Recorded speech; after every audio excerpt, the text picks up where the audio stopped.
Movie শুরু হয় Boston শহরকে দেখিয়ে, আর এই শহরের মানুষগুলোর সাথে দিন দিন অদ্ভুত কিছু ঘটনা ঘটছে।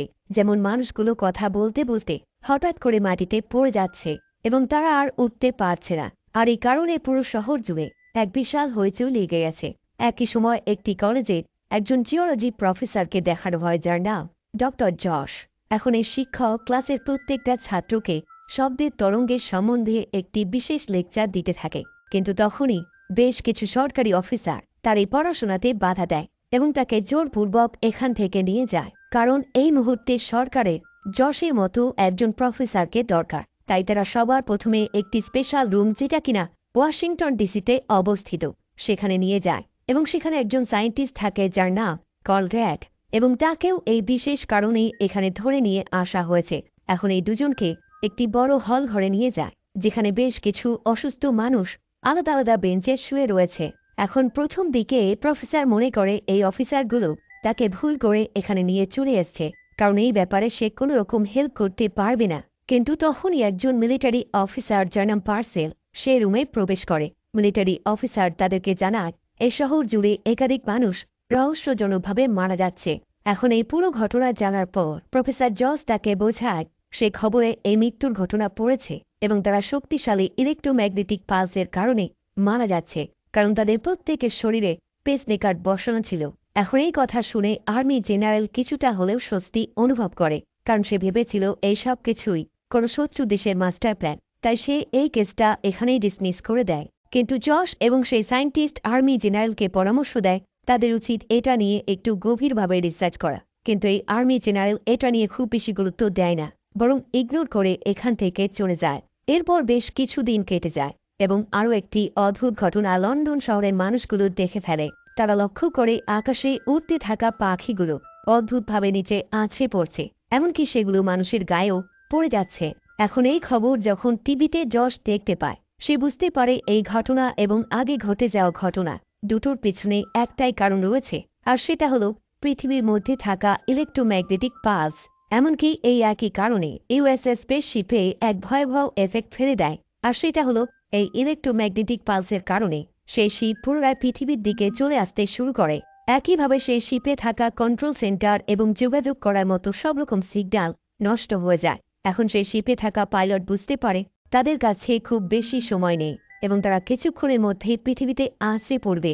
এখন শিপে থাকা পাইলট যার নাম রেবেকা, সে বুঝতে পারে তাকে এমার্জেন্সি ল্যান্ডিং করতে হবে, আর এই ল্যান্ডিং করতে হবে নদীর ওপর, নয়তো অনেক মানুষ মারা যাবে। এখন প্ল্যান মতো পাইলট তার প্লেনটি নদীর মধ্যে ল্যান্ড করে দেয়। যদিও এতে প্লেনটা ধ্বংস হয়ে যায়, কিন্তু এক ভয়ানক অ্যাক্সিডেন্টের হাত থেকে প্রচুর মানুষ বেঁচে যায়।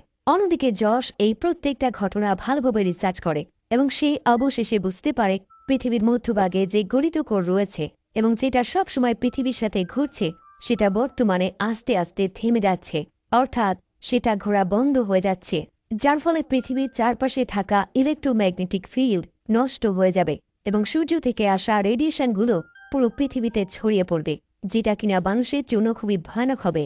এখন এই ব্যাপারে সে সঙ্গে সঙ্গে সায়েন্টিস্ট কনরেডের সাথে কথা বলে এবং এই সব কিছু আলোচনা করার জন্য সে হাই র্যাঙ্কের অফিসারদের সাথে একটি মিটিং করে।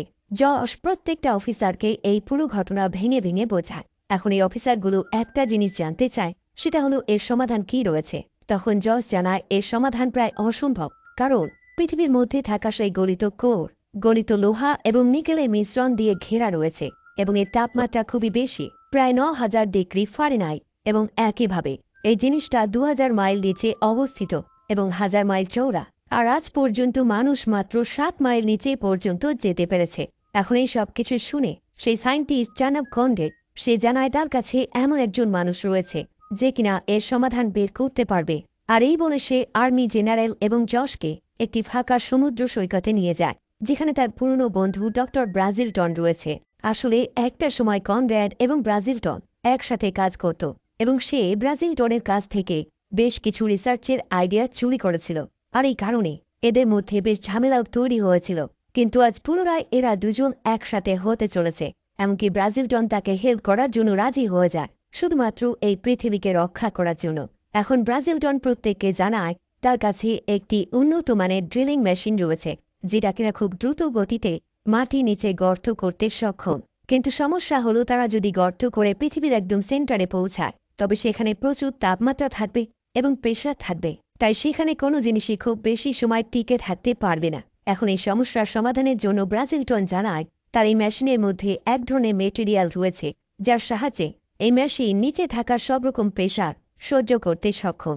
একইভাবে খুব বেশি তাপমাত্রার কারণে এই মেটেরিয়াল থেকে এনার্জি নির্গত হয় যার সাহায্যে তারা অনেক কাজ করতে পারবে। তাই ব্রাজিলটন জানায় তার এই পুরো মেশিনটা সে পৃথিবীকে রক্ষা করার জন্য ব্যবহার করবে, কিন্তু এই মেশিনটা তাদের এই কাজে ব্যবহার করার জন্য এটাকে মডিফাই করতে হবে। আর এখানে ব্রাজিলটন জানায় এই মডিফাই করতে গেলে প্রায় বছর খানেক সময় লেগে যাবে, কিন্তু সমস্যা হলো তাদের কাছে খুব বেশি সময় নেই। তাই আর্মি জেনারেল তাকে পরামর্শ দেয় সে যেন এই কাজ 2 মাসের মধ্যে কমপ্লিট করে ফেলে, এমনকি এতে যত খরচা হবে সেই সব খরচা তাকে সে দিয়ে দেবে। পরের দিন তাদের এই কাজ শুরু হয়ে যায় এবং আর্মি জেনারেল বেশ কিছু নাসার দক্ষ পাইলটকে এই কাজে নিযুক্ত করে, যাদের মধ্যে একজনের নাম রিচার্ড আইভারসন এবং অন্যজন হল রেবেকা, এবং একই সাথে একজন কম্পিউটার হ্যাকার থাকে যার নাম ডোনাল্ড, এবং তার দায়িত্ব থাকে এই মিশনটাকে ইন্টারনেট অথবা সোশ্যাল মিডিয়া থেকে হাইড করে রাখা। এমনকি এই কাজে তার সাথে আরও অনেক মেম্বার থাকে এবং একইভাবে প্রফেসর যশও এটা ভালোভাবে হ্যান্ডেল করে। এখন এই কাজ শুরু হলে তাদের এই যন্ত্রটি একটি সাপের মতো দেখতে লম্বা যন্ত্রে পরিণত হয়ে যায় যার নাম দেয় ভার্জিল, এবং এর মধ্যে একাধিক কম্পার্টমেন্ট থাকে। একই সাথে তারা প্ল্যান করে এই যন্ত্রটি তারা প্রশান্ত মহাসাগরের সবচেয়ে ডিপেস্ট পয়েন্ট ম্যারিয়ানা ট্রেঞ্চ থেকে লঞ্চ করবে। এখন এই কাজটা করতে গিয়ে যদি কোনো কম্পার্টমেন্ট নষ্ট হয়ে যায় তবে এর মধ্যে থাকা অপারেটিং সিস্টেম অটোমেটিকভাবে সেটা ডিটেক্ট করে নেবে এবং সেই কম্পার্টমেন্টটাকে এই পুরো সিস্টেম থেকে আলাদা করে দেবে, এবং এই মেশিনটা যখন সঠিক স্থানে পৌঁছে যাবে তখন এই মেশিন থেকে বেশ কিছু এনার্জি নির্গত হবে যার সাহায্যে সেই পৃথিবীর মধ্যে থাকা কোর পুনরায় ঘটতে শুরু করবে। বেশ কিছুদিন পর এই কাজ করতে করতে এই টিম মেম্বাররা আকাশে এক ভয়ানক বজ্রপাতের আলো দেখতে পায়। তারা সঙ্গে সঙ্গে তাদের সিস্টেমটা ভালোভাবে চেক করে এবং বুঝতে পারে এই বজ্রপাত রোমে ঘটছে। এদিকে রোমে এই বজ্রপাতের কারণে একাধিক জায়গায় ভয়ানক বিস্ফোরণ ঘটতে শুরু হয়ে যায়, এমনকি একটা সময় শহরের সবচেয়ে বড় বিল্ডিংটাও এই বজ্রপাতের কারণে ধ্বংস হয়ে যায়। এখন এই সব দেখে এই গ্রুপ মেম্বাররা বুঝতে পারে তাদের পৃথিবী খুব তাড়াতাড়ি ধ্বংস হয়ে যাবে, এমনকি তারা যেটা ভেবেছিল তার আগে এই জিনিসটা ঘটে যাবে। তাই তারা সঙ্গে সঙ্গে ডিসাইড করে নেয় খুব শীঘ্রই তাদের সেই ভার্জিল লঞ্চ করে দেবে, এমনকি সেটা তারা টেস্টিংও করবে না। এখন এই বিষয়ে তারা 6 জন মেম্বারকে বেছে নেয়, যাদের মধ্যে Josh, Iverson, Rebecca, Conrad, Head এবং ব্ল্যাক এরা প্রত্যেকে থাকে। এখন এই সব কিছু রেডি হয়ে যাওয়ার পর এরা সেই মেরিয়ানা ট্রেঞ্চ থেকে এই যন্ত্রটি লঞ্চ করে দেয়, এবং এই যন্ত্রটি গতি থাকে স্বাভাবিকের চাইতে অনেক বেশি। এখন এভাবেই তারা 500 কিমি যাত্রা কয়েক মিনিটের মধ্যেই কমপ্লিট করে ফেলে, এবং তারা বুঝতে পারে তাদের এই প্রতিটা মেশিন খুব সুন্দরভাবে কাজ করছে। আর এভাবেই একটা সময় তারা জলের গভীরে একটি বড় শার্ক দেখতে পায়। এরপর তারা একটা সময় পৃথিবীর পৃষ্ঠতলের সাথে এই মেশিনটি দিয়ে বড়সড় আঘাত করে, যার ফলে শক্ত পাথরের মতো বড় বড় পাহাড়গুলো ভেঙে ভিতরে প্রবেশ করে যায়, এবং একটা সময় সামনে তারা কালো স্পট কিছু দেখতে পায়। জস তাদেরকে জানায় এই কালো স্পটগুলো বড় বড় গর্ত, কিন্তু সমস্যা হলো তাদের এই মেশিনটি এই গর্তগুলো ডিটেক্ট করতে পারছে না। এখন তারা আরও গভীরে প্রবেশ করতে শুরু করে, এবং একটা সময় তারা প্রায় পৃথিবীর কেন্দ্রের কাছাকাছি চলে আসে, কিন্তু সেই মুহূর্তেই তাদের এই শিপটা আটকে যায়। এখন এই পরিস্থিতিতে তারা বুঝতে পারে শিপটি তাদের ম্যানুয়ালভাবে ঠিক করতে হবে, অর্থাৎ এই শিপ থেকে বেরিয়ে এটাকে ঠিক করতে হবে, এবং এর বাইরে কোনো বিকল্প রাস্তা নেই। এখন তারা তাদের প্ল্যান মতোই কাজ করে। জশ, আইভারসন এবং রেবেকা তাদের স্পেশাল স্যুট পরে এই শিপ থেকে বেরিয়ে পড়ে, কিন্তু তাদের কাছে খুব বেশি সময় থাকে না, তাই তারা চারপাশটা ভালোভাবে দেখতে পারে না। এখন আইভারসন তার সামনে থাকা ক্রিস্টালটাকে কাটতে শুরু করে, যার জন্য তাদের এই শিপটা আটকে পড়েছে, এবং বাকি মেম্বাররা এই শিপের বাকি ক্ষয়ক্ষতির ওপর নজর রাখতে শুরু করে। কিন্তু এসবের মধ্যে পাশে থাকা সুড়ঙ্গের মধ্যে দিয়ে এক ভয়ানক ম্যাগমা তীব্র গতিতে পেরিয়ে আসে, এবং ক্রিস্টালের ছোট ছোট টুকরোগুলো তাদের উপর আছড়ে পড়তে শুরু করে।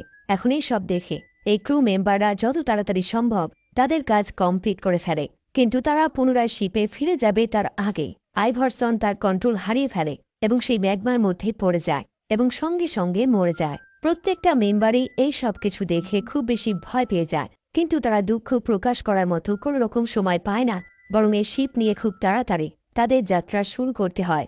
এখন এই মেশিন যখন পৃথিবীর আরও গভীরে চলে যায়, সেখানকার তাপমাত্রা অনেকটাই বেশি থাকে, কিন্তু এতে তাদের শিপের কোনো ক্ষতি হয় না, কারণ তাদের এই শিপটা এমন একটি মেটেরিয়াল দিয়ে তৈরি যার ফলে তাপমাত্রা বৃদ্ধির সাথে সাথে এটা আরও কঠিন হয়ে যায়। কিন্তু তবুও এর মধ্যে তাদের এই শিপের পিছনের একটি কম্পার্টমেন্ট নষ্ট হয়ে যায়। এখন এই সিস্টেম অটোমেটিকভাবে সেই কম্পার্টমেন্টটা এই শিপ থেকে আলাদা করতে শুরু করে। বাকি ক্রু মেম্বাররা ভালোভাবে জানে এই কম্পার্টমেন্টে তাদের গুরুত্বপূর্ণ কিছু ডেটা রয়েছে, যেগুলো কিনা তাদের সবশেষে মিশন কমপ্লিট করতে দরকার হবে। তাই এদের একজন মেম্বার যার নাম ব্ল্যাক, সে সেই নষ্ট হয়ে যাওয়া কম্পার্টমেন্টে প্রবেশ করে এবং প্রত্যেকটা ডেটা কালেক্ট করে নেয় এবং সেগুলো সে অন্য একজন মেম্বারের হাতে পাস করে দেয়। কিন্তু এমনটা করতে গিয়ে সে নিজে সেই কম্পার্টমেন্টে আটকে পড়ে এবং ফিরে আসতে পারে না, যার ফলস্বরূপ সেই পুরো কম্পার্টমেন্টটাই এই শিপ থেকে বিচ্ছিন্ন হয়ে যায় এবং ব্ল্যাক সঙ্গে সঙ্গে মরে যায়। এখন এই সব কিছু দেখে প্রফেসর জশ খুব বেশি হতাশ হয়ে যায় এবং মনের দিক থেকে একদম ভেঙে পড়ে। যদিও প্রত্যেকটা মেম্বার তার মনের জোর বাড়ানোর জন্য হাজার রকম চেষ্টা করে এবং বোঝায় তারাই একমাত্র এই পৃথিবীকে রক্ষা করতে পারবে, তাই তাদেরকে এত সহজে ভেঙে পড়লে চলবে না। এরপর তারা তাদের যাত্রা পুনরায় শুরু করে দেয় এবং কয়েক ঘন্টার মধ্যেই তারা পৃথিবীর সেই গড়িত কোরের মধ্যে পৌঁছে যায়। কিন্তু এখানে এসে তারা লক্ষ্য করে এই কোরের ঘনত্ব তাদের হিসাবে চাইতে অনেক কম, যার ফলে তারা প্ল্যান করেছিল একটি বিশাল বিস্ফোরণের সাহায্যে এই কোরটিকে পুনরায় ঘোরাবে, কিন্তু সেটা তারা করতে পারবে না, কারণ এটার ঘনত্ব খুবই কম। তাই ডক্টর কনর্যাড পরামর্শ দেয় তাদের উচিত এখনই ফিরে যাওয়া, অর্থাৎ প্ল্যান বি অনুযায়ী কাজ করা। আর এখান থেকে আমরা জানতে পারি প্ল্যান বি হল ইউএস গভর্নমেন্ট পূর্বে তার শত্রু দেশের ভয়ানক আক্রমণের হাত থেকে রক্ষা পাবার জন্য একটি পাওয়ারফুল অস্ত্র তৈরি করেছিল, যার নাম ছিল ডেস্টিনি। এবং এটা এতটাই পাওয়ারফুল যার ফলে পৃথিবীতে ভূমিকম্প সৃষ্টি করতে পারে। এমনকি এই অস্ত্রের টেস্টিং করতে গিয়ে এই পৃথিবীর মধ্যেকার কোর রোটেশন বন্ধ হয়ে গেছিল, অর্থাৎ পৃথিবীর এরকম অবস্থার পিছনে ইউএস গভর্নমেন্ট দায়ী। এখন এই সব কিছু জানতে পেরে এই শিপে থাকা প্রত্যেকটা ক্রু মেম্বার খুব বেশি অবাক হয়ে যায়, কিন্তু তাদের কাছে অবাক হওয়ার মতো সময় নেই, বরং তাদেরকে যা করার খুব তাড়াতাড়ি করতে হবে। ডক্টর কনর্যাড পরামর্শ দেয় তাদের প্ল্যান বি অর্থাৎ ডেস্টিনি নামে সেই পাওয়ারফুল অস্ত্রটি লঞ্চ করা উচিত, এবং এমনটা করলে ঠিক আগের মতোই হয়তো এই কোর রোটেশন পুনরায় চালু হয়ে যাবে। কিন্তু জশ জানায় এটা খুবই রিস্কের হবে, কারণ এমনটা করলে পৃথিবী প্রায় ধ্বংস হয়ে যাবে। তাই তারা সঙ্গে সঙ্গে এই ব্যাপারে কন্ট্রোল সেন্টারে কথা বলে এবং অফিসার পার্সেলের সাথে কথা বলে। কিন্তু অদ্ভুত ব্যাপার, পার্সেল জানিয়ে দেয় তারা যেন এখনই ফিরে আসে এবং প্ল্যান বি অনুযায়ী কাজ করে। একই সময় পুরো পৃথিবী জুড়ে ধ্বংসলীলা শুরু হয়ে যায়, কারণ পৃথিবীর চারপাশে থাকা ওজোন লেয়ারে ক্ষতিকর আলট্রাভায়োলেট রশ্মি প্রবেশ করে যায়, যার ফলে ইউনাইটেড স্টেটে থাকা গোল্ডেন গ্রেট ব্রিজ ধ্বংস হয়ে যায় এবং একইভাবে সেখানে থাকা গাড়িগুলো এক এক করে ধ্বংস হয়ে যায় এবং অধিক তাপমাত্রার কারণে বেশিরভাগ জিনিসই গলে যেতে শুরু করে। এখন এই পুরো ঘটনা শহরের প্রত্যেকটা নিউজ চ্যানেলে ছড়িয়ে পড়ে এবং প্রতিটা নিউজ চ্যানেলে পুরো বিশ্বকে সতর্ক করে দেয়। একইভাবে এই সব কিছু দেখতে পেয়ে জেনারেল পার্সেল তার মিলিটারি টিমদের অর্ডার দিয়ে দেয় তারা যেন এখনই ডেস্টিনি নামে সেই ভয়ানক অস্ত্রটি লঞ্চ করে দেয়। যদিও সে জানে এমনটা করলে পুরো পৃথিবী এবং সেই শিপে থাকা ক্রু মেম্বাররা বিপদে পড়ে যাবে, কিন্তু তবু সে এই অর্ডার দিয়ে দেয়। একই সময় জশ সেই শিপে বসে বসে তার হ্যাকার বন্ধু ডোনাল্ডের সাথে কথা বলে এবং তাকে জানায় সে যেন এই ডেস্টিনি লঞ্চটা কিছুটা সময়ের জন্য ডিলে করে দেয়। এখন এই প্ল্যান মতো ডোনাল্ড হ্যাকিং স্কিল ব্যবহার করে সে সেই ডেস্টিনি নামের মিসাইলের পাওয়ার অফ করে দেয়, যার ফলে জেনারেল পার্সেল এটা সহজে লঞ্চ করতে পারে না। এদিকে শিপে ক্রু মেম্বাররা তাদের পরের প্ল্যান কী হবে সেটা নিয়ে আলোচনা করতে শুরু করে দেয় এবং তারা প্ল্যান সি নিয়ে আলোচনা করতে শুরু করে দেয়। আর এই প্ল্যানটা হলো তারা তাদের শিপে থাকা প্রত্যেকটা কম্পার্টমেন্টে আলাদা আলাদাভাবে বিস্ফোরক সেট করবে এবং সেগুলো একটি সমান সময়ের ব্যবধানে ব্লাস্ট করবে, যার ফলে এটা পৃথিবীর মধ্যে থাকা সেই কোডটাকে রোটেশন করতে সাহায্য করবে।